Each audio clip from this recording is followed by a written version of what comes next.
this question on CEUs and the CPC. This can go really, really fast, guys, because mainly what CEUs are continuing education units. And if you've got a license or a certification of any type, you're going to be expected to get CEUs. It does not matter if you're a doctor, you're a nurse. When I was a real estate agent, I had to have CEUs for that. When I was teaching at the college, I had to have educational CEUs. Anywhere from a doctor I put to a mechanic. If you're a certified mechanic, they make you do your continuing education.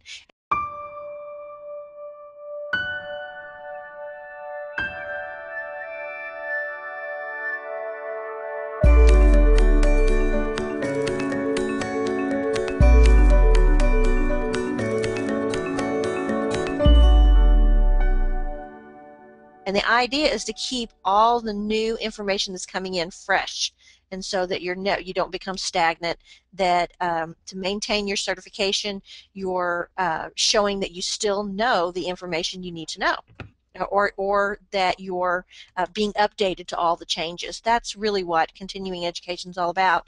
If I think if we scroll down a little bit on that page, the CPC must have they do theirs every 2 years, which is kind of nice.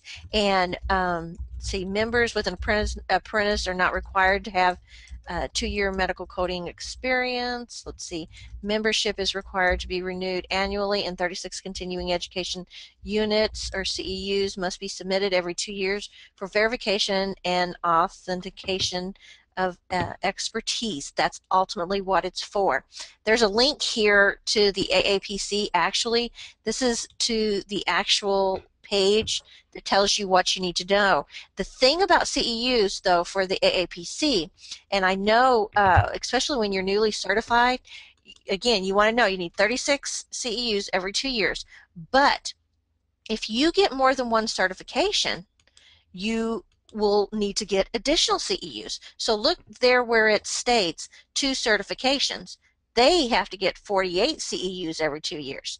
Laureen is, she's bi certified, 2 certifications. She's CPC and CPCI, so she has to get 48 CEUs. And in addition to that, when you're a CPCI, you have to maintain educational CEUs, and I can't remember, I think it's 16 or 8 or something. CTUs, yeah, CTUs, Yeah, teaching. teaching. Yeah, I had to get teaching units at the college. So 3 certifications, 60 CEUs, 4, it just goes up and up.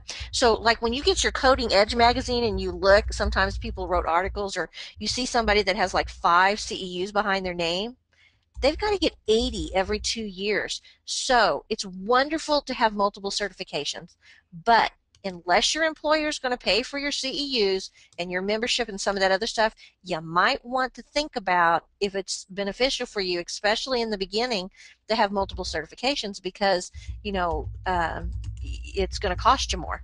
And so think about that. Now, the other thing to mention real quick about the CEUs, let's say you're going to get dual membership. You're going to go through the AAPC and you're going to go through AHEMA as well.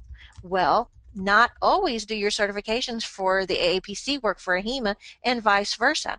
I was going to take I want to take this really great boot camp that I saw, and the last I saw that it was AHEMA certified, so I just assumed it was for the AAPC as well. And I thought, you know what, I think I'll just ask just in case.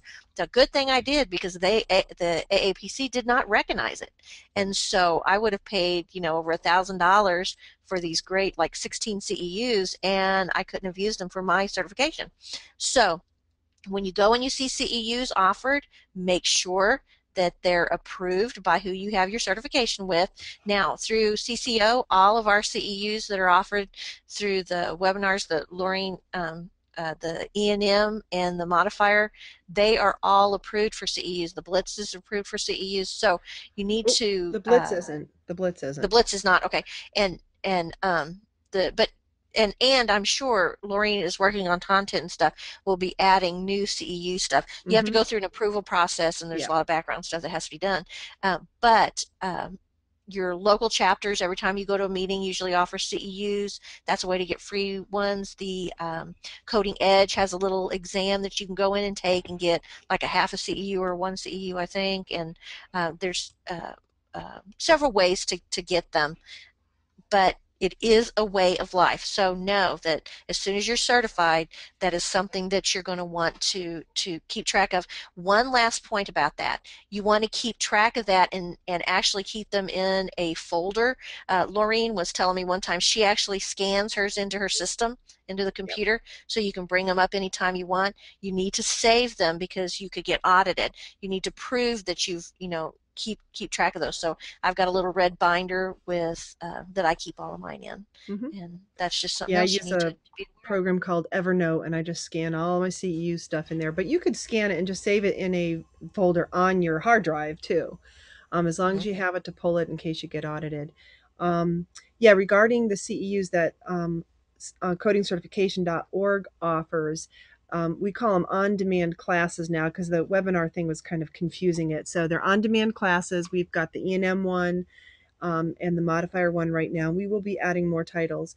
We have attempted to get this webinar approved for CEU, but the AAPC has denied it because they said they don't approve CPC prep, which is kind of interesting because I just taught a Blitz class in Pittsburgh and I do it every year and they approve it for CEUs. So they won't, at any rate, I won't get into the politics of things, but I am trying to see if they will change their mind. So we're kind of compiling a bunch of these webinars to show them that we do cover coding content, even if it is a multiple choice question that we're talking about coding. So, if we subtract out the 30 minutes for the other talk, it's definitely 60 minutes of coding content. Get more CPC exam tips, coding certification training, and CEU credits. Go to www.codingcertification.org.